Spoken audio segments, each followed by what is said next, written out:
ये लतीफ़ाबाद का फ्लाईओवर है।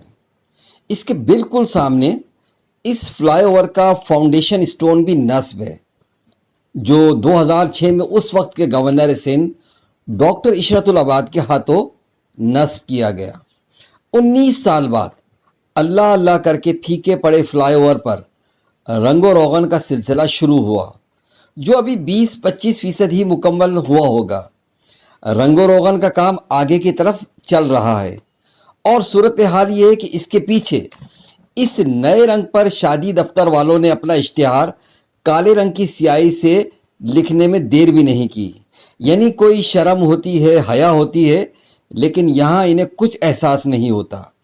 पूरे शहर को इन लोगों ने अपने इश्तहारात से रंग डाला है, लेकिन हैरत की बात है इन्हें कोई कहने वाला भी नहीं।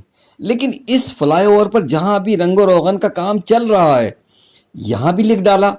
सिवाय अफसोस के और कुछ नहीं कहा जा सकता। वॉइस ऑफ हैदराबाद से मोहम्मद इमरान।